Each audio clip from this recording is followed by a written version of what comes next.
Oh! Alright, let's get down to business. I have a confession to make, everyone.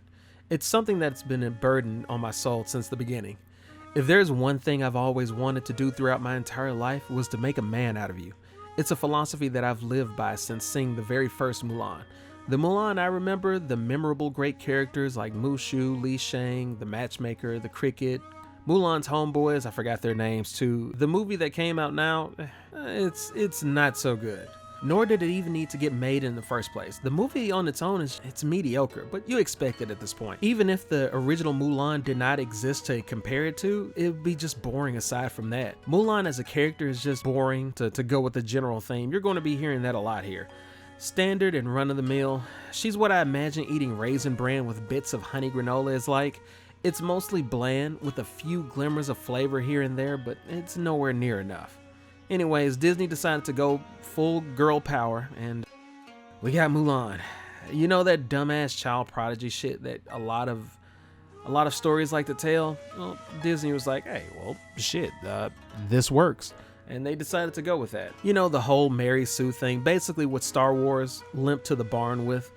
I probably wouldn't care as much if it just wasn't so overdone like time and time again. Even if it was a guy that was just overpowered to insane degrees, I would still be annoyed by that. If it was something like One Punch Man, it'd be different because it's supposed to be a parody of itself. But after a while, this overpowered prodigy time and time again, it's old hat. It's so old. Like some kid that lacks facial hair yet can take on an entire army barehanded, yet he looks like as tough as a stick of butter.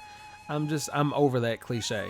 And even though she's a prodigy, like, let me guess, the parental figures are not going to let me be me. The whole, my parents want me to be something else and I want to be me. Now, there's nothing really wrong with that, but again, if it's overused, it's overused. And to take it a step further, if you're going to make liberties with changing the overall Mulan story, then you could probably do something with that. But you know, that's just this commentator's opinion. And Mulan's parental figures are the cookie cutter stereotypes and it's for the time period, so I can't really knock it. Mom is focused on the daughters being wives and mommies, ends up dolling up Mulan, and in the beginning of the story, for the matchmaker, who sucks now, by the way. Nowhere near as fun as the previous one. I mean, they tried it, but I don't know if that's lost because of the transition between live action and cartoon, but it loses that flavor, bar none. And Disney decides to, as I've mentioned, take some more liberties with the story and got rid of Wushu, which I guess was for cultural reasons. If so, it's fine, like, whatever. I hate it though, but it's fine. I fucking hate it, but it's fine. They replaced Wushu and Kriki, the cricket with the phoenix, and you know, the whole, they do this resurrection thing and all that jazz. It's the running theme throughout the movie.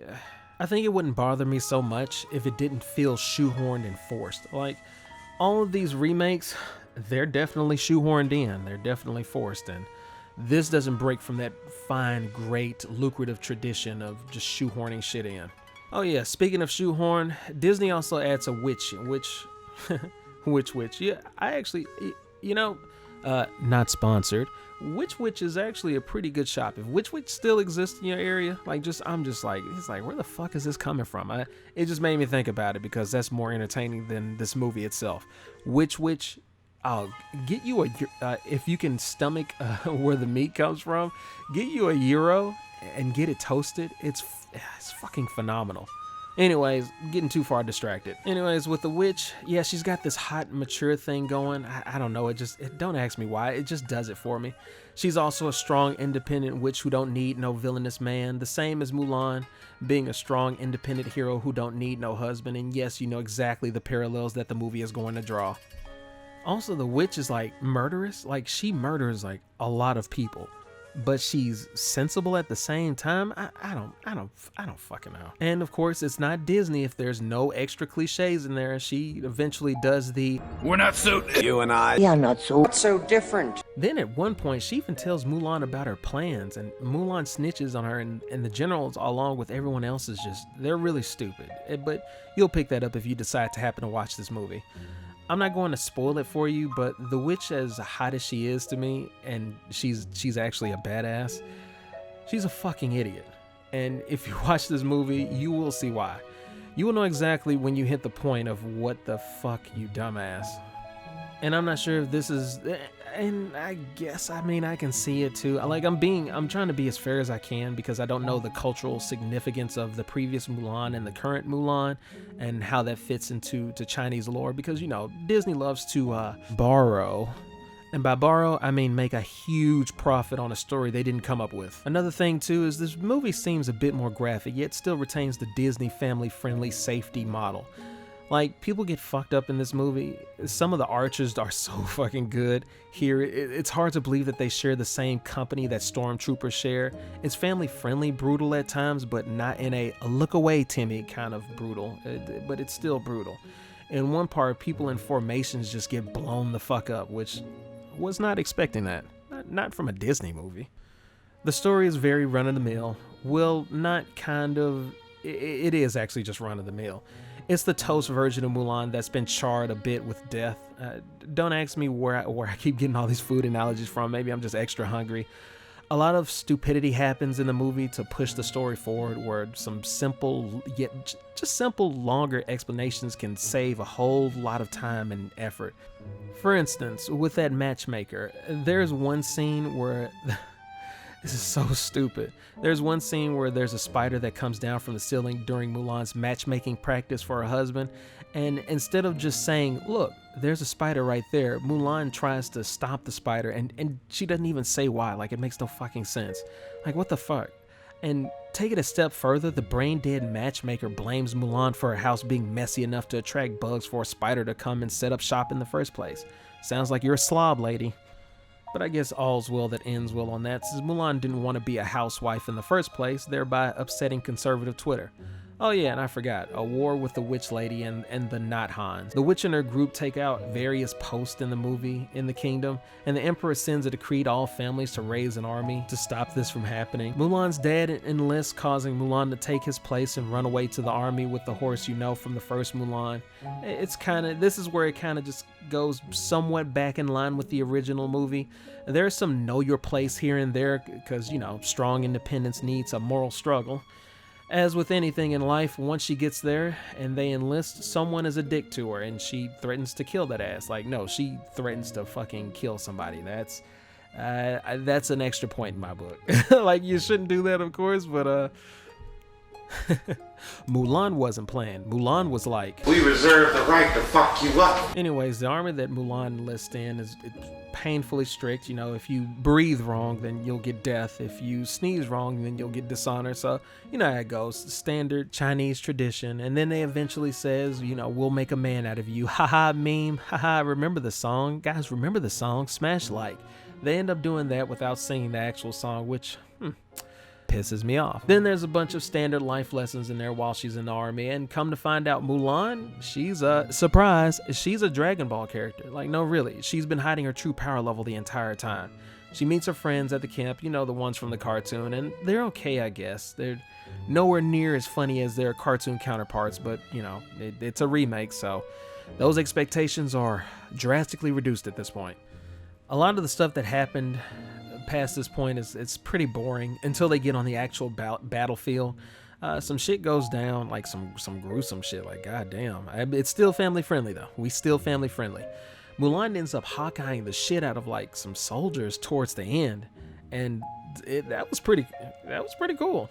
I think this was after she started living her truth. Who am I on the inside, and you know the setup. Another thing that annoyed me was that she gets expelled from the army for saving their asses from getting blown the fuck up. I know it's a cliche, it's not really too far from the original, but something about like ignoring simple logic just really, I don't know, it just irks me, because it makes me lose immersion if I know regular people don't act like this. Like, regular people are not going to miss obvious shit like, holy hell, she saved us from getting blown the fuck up, but I'm mad because she's a woman. Like, you can't see me, but it's making my brain like jar back and forth. It's so stupid. There's also this point where Mulan does the wings behind the protagonist thing, and I gotta say, even with the dumpster fire that is season 8 of Game of Thrones, I think they did the wings behind the protagonist much better. So blah blah blah. Symbolism. Mulan with her full power unleashed does a machina, and China is now free to become the surveillance state that is today with its creepy ass social credit system. All's well that ends well, and you get the idea. It's a pretty generic movie. It's the great value of storytelling, where you have stories that are Fruit Loops and then you had like fruit circles, which is this movie. The pros, well, I guess I can reach into the bottom of the barrel for this. The pros are some of the props in this movie. They're actually pretty fucking cool. The Phoenix thing the dad had when he was pleading for his daughter's safety, the sword, the witch's gear. I want some of these props, and I guess the music is fine. You know, maybe it's just my nostalgia boner, I'm not quite sure, but the lack of Mushu, no Lucky Crickets, no Sassy Grandma, no singing, no iconic songs. I really need my shirtless guy singing Let's Get Down to Business to appease the Chinese. I know they've been messing up Disney iconic songs, but come on, man, like this seriously sucks. This looks like a generic Chinese movie if the Disney logo wasn't vomited everywhere. I'd guess it was a Chinese action flick, which I'm okay with. I like those actually. Like, this movie does not blow me with the force of a great typhoon, but it could have been so much better. But you know, it's a Disney remake, so I've already answered my own problem. Unfortunately, Disney's Mulan sent me daughters when I asked for sons. Their remakes tend to be the saddest bunch I've ever met, and you can bet before we're through, mister, they'll make a fool out of you. And charge you about $30 to review this dumpster fire. That and a slew of human rights violations. But I don't expect anything less when it comes to a multi-billion-dollar corporation. I mean, it's yet another remake in a long line of live-action dog shit, so you really shouldn't expect too much. As I think about this movie, I really like it less and less. So my review for this, I'm going to give this a dishonor on you, a dishonor on your whole family, a dishonor on your cow, a dishonor on your director, a dishonor on your scriptwriter, a dishonor on your producer, a dishonor on your fans, a dishonor on your whole crew, a dishonor on Mushu, a dishonor on Mulan, a dishonor on Shang's animation team, a dishonor on your songs, a dishonor on your morals, a dishonor on your existence. But above all else, Grandma doesn't walk in the middle of a road and causes a great accident, so that's some old bullshit too. That's pretty much it. Patreon and Third Verse. Poor. Check it out. That's pretty much it. See ya.